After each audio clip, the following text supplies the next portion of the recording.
Hi guys, today we're gonna be watching Skibidi Toilet. If you all never seen Skibidi Toilet, they have a lot of random videos. Check this video out.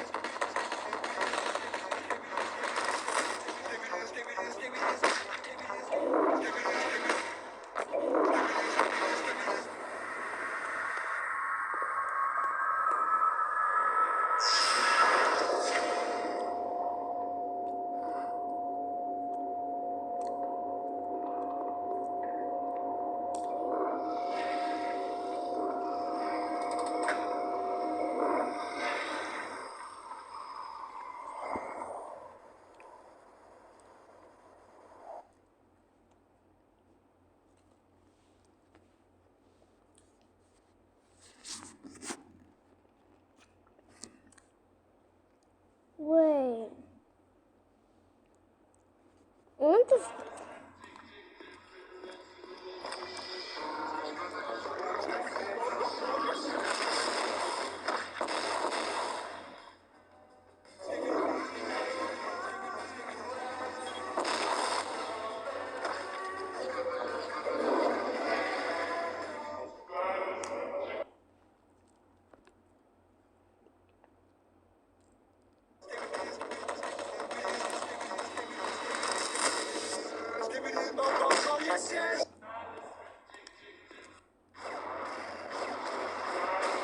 So apparently, they try using the mobile of killing Skibidi Toilets infected, but then the boss was upgraded.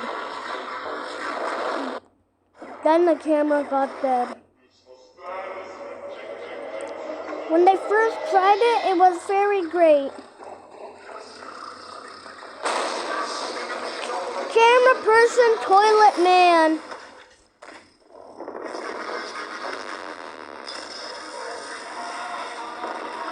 Like that, he can't even move.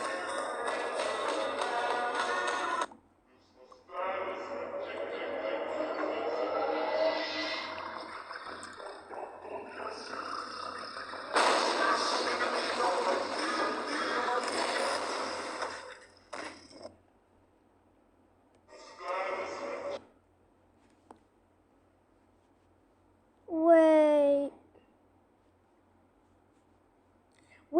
I have to see this.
2D Minecraft videos are all over YouTube, but all they do is cut a slice out of the world and call it a day. That's boring. I'm gonna turn Minecraft into a fully playable 2D game, and to make it more challenging, I'm not going to allow myself to use any mods like usual. Well, unless you count the zoom mod, but that's just for the camera, don't worry about that. The first thing I decided to do was figure out how to lock the camera to a 2D perspective. I wrote a plugin that fires every time the player moves and forces their head to turn directly north. This actually already made the game feel very two-dimensional, but it still didn't look very two-dimensional. So the next thing I did was make the player completely invisible and attach an obscure item to their head. Then I made a custom resource pack that converts that item's model into a big flat rectangle. No, I didn't just do this because rectangles are cool, although I know they are, but because this allows us to paste any 2D sprite we want on top of the player. So I temporarily downloaded a sprite sheet from Super Mario World just to test and make sure everything worked the way I wanted. And it did! Look at how beautiful our double Mario is! Yes, that's totally what's supposed to happen! Okay, you caught me, that's not supposed to happen, but I talked to my friend Tuxbodai and he taught me how to animate textures and everything worked out peachy.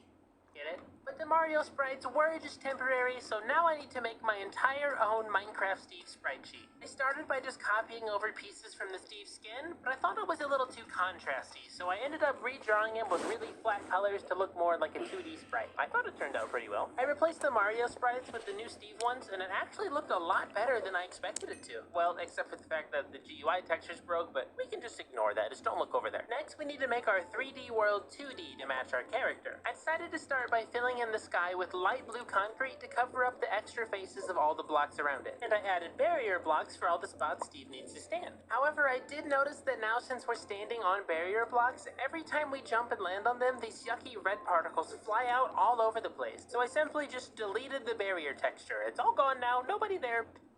Success! I also changed the color of the sky blocks to make it feel more like the actual Minecraft sky. Next, we need to fix whatever you call this. To do this, I offset the models of every single one of these blocks and moved them out of the wall so Steve could walk on them. I couldn't figure out how to change the model of the chest, so I googled it and it turns out you literally just can't. So let's just pretend that chests don't exist in our game. We're not gonna, just don't worry about those. The stairs wound up being very tricky since they can be rotated, so I had to create a custom block state for every single rotation of stair in the game and a custom parent model to match. But after I did all that, it actually worked. I started grinding away, making custom models for every block I was using until my roommate Fundy came in and told me how much of an idiot I am.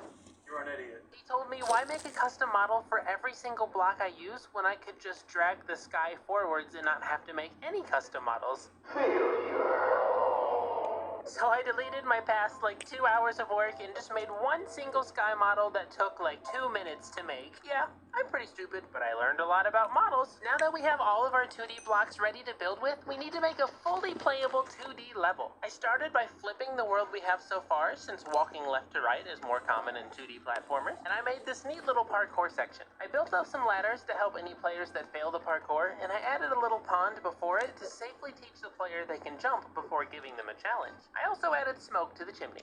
Yay! At this point, I had pretty much every tool I needed to start designing a full 2D level. But a game where all you do is jump is actually kind of boring, so I tried to think of what stuff in Minecraft I could bring to our game to make it more fun. I ended up implementing an entire building system. Left and right click, place and break the block directly in front of you. Crouching lowers your aim by 1 to 2 blocks depending on what you're doing, and jumping targets the block directly underneath you. I tried to make it feel as intuitive as possible, and even allowed players to perform different types of speed bridging. In terms of the level design, I decided to place trees in front of the player's path to force them to learn how to break blocks, and I added a couple small cliffs to teach them how to build. However, I want the player to eventually go underground, so after the cliffs, I added a big drop into a pool of water down below. Water physics. And just to make sure the path is as clear as possible, I decided to add some arrows to the game. I wanted to put them in item frames so I could easily rotate and reuse them, but when testing, I noticed that the player could actually interact with them. I also noticed that I could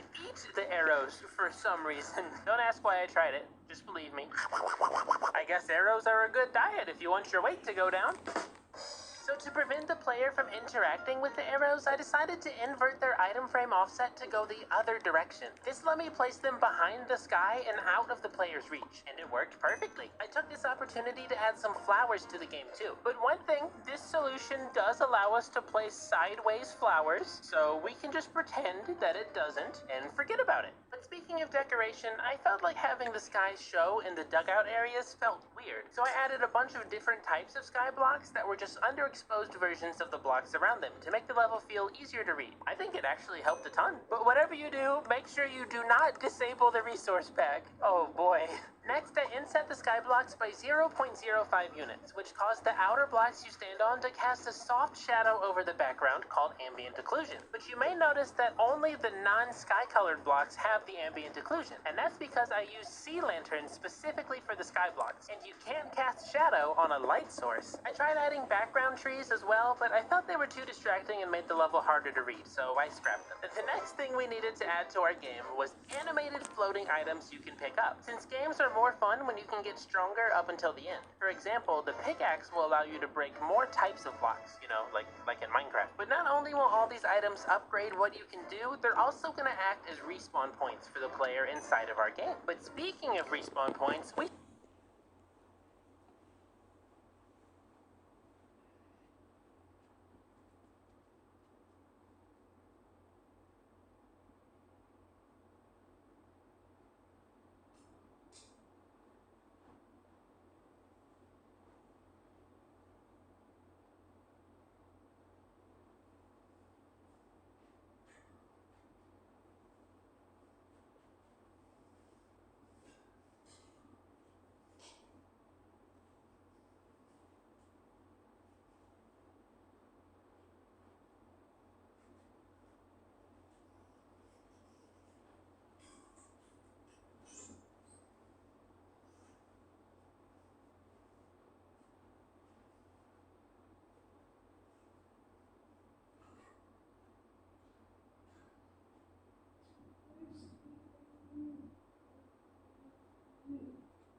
still haven't added any danger for our player yet, so I extended the cave out a bit into a big ravine where the player's gonna encounter their first enemy. Now, we don't actually have any enemies yet to fill a ravine with, but we'll get back to that in 1 second. For now, I added a lava parkour room that requires you to use your new pickaxe to drop gravel into the lava to jump across. I also added the entire nether. Okay, maybe not the entire nether, but no one will notice. For the nether's challenge, they do have to bridge across a big pool of lava, and if they do it successfully, they will get an iron sword. Huh, I wonder what they're gonna need that for. I just used command blocks to make the portals teleport you back and forth, and it seemed good enough. And now it's time for the final room.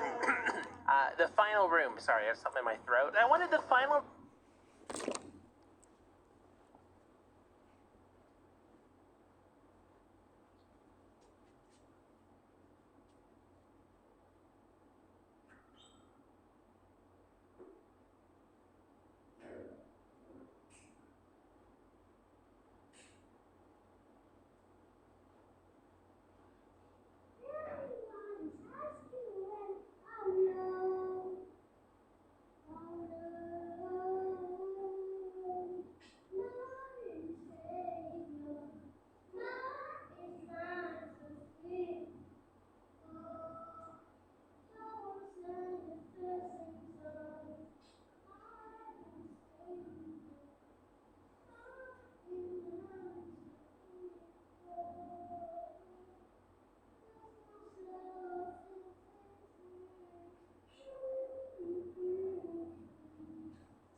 room to be an abandoned mine shaft. I luckily already had a lot of the background blocks I needed from earlier, but the cobwebs were a little different. I had to change their whole model to be a full block just so they would barely stick out enough from the wall to appear flat. But overall, I think it looks pretty good. I did change one of the spider spawners into a water cave just so it didn't feel as repetitive. I also added a room to mine diamonds at the end of the mine shaft so the player has a way to win the game. Minecraft!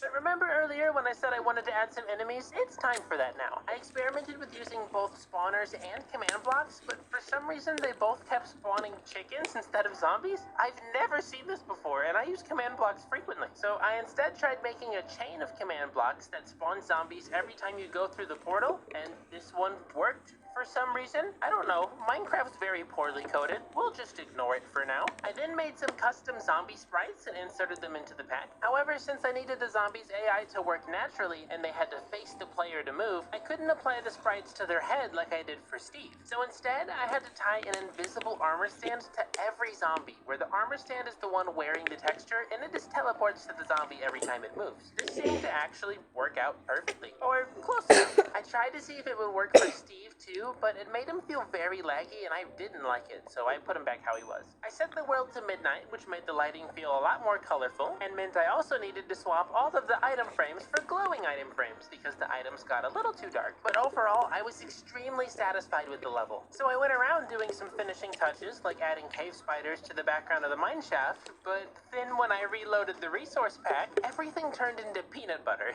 Which is awesome. I love peanut butter, but sadly that's not what we need at this exact moment. So I refreshed it again, and this time everything turned into Legos, which are also very cool, but not what we want right now. I refreshed it a third time, and everything worked. So no idea what's going on here. Minecraft sucks. I don't know. But that means the only thing we have left to do is get some playtesters. I told 5 of my friends to log on to my server to record a Minecraft Let's Play, but I didn't tell them the world would be in 2D. Let's see how they react to that. And don't forget to subscribe if I should make more of these. Ah! What? Excuse me? What did you do? Welcome back to another episode of my Minecraft Let's Play. Sorry about the quality here. Hey guys, Anfinum here. Why do I look like... I'm like Flat Stanley. I would believe that Mojang made this. Oh, is this parkour, yo? Now, luckily, I remembered to put this bright red arrow here, guys. Yes! No! This is awesome. This is its own indie game. Okay, everyone, comment "Aw man" if you see a creeper. Pickaxe! I got a pickaxe. Why do I feel like this is gonna kill me if I fall? You're telling me to go down this way, which is precisely why I'm not going to do it. Oh, okay. There's something I can grab up here. I will let you know that is out of the map, but you can still go there. I found the hidden sponge. Yeet! Oh, thank God, dude. I'm going. Whoa! Okay, we got some parkour going on. Ah, There that's you so go, nice. cool. Oh my God, wait, I want to play like a full game of this. Is that a zombie? Uh-oh. I'm in somebody's mind right now. Oh, zombie! No, no, break the blocks! We have a serious issue on our hands, guys. We got a zombie in Minecraft. He actually doesn't hurt. Oh, he doesn't hurt me? Oh, okay. No. Oh my God! You lied to me. He's gonna kill me. Mysticat. Ah! Oh, I'm hitting him. I'm hitting him. We're going over, and we're bouncing it again. Go in the lava. Yes! Oh, Minecraft is my favorite 2D puzzle platformer. Oh, there we go. Wait, no! I'm not dealing with this lava today. Oh, no! Oh my God! Ah! I'm dying! I'm dying! I'm dying! I'm going to die! Where am I? Is this hell? Oh! Oh! Oh! Oh! Hey guys, welcome back to episode 2 of the Minecraft Let's Play. Wait, there's gravel on the top. So if I mine it. Nice! There we go.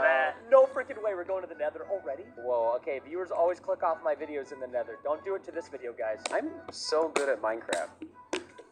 Why did I? Just doing a classic shift bridge, guys. Is it worth going down there? Okay. I don't think I'm going anymore because I see the brightness change down there. Oh! Oh! Iron sword! Oh, there's a little spider. Dude, there's freaking diamonds over here! What is this gonna do? I don't trust it. Something's gonna happen. You're gonna kill me. I got him. No! No! No! No! No! No! What have I done? No! Oh no! Editor, cut that out. Okay, check this out. We are about to get diamonds in Minecraft. Minecraft.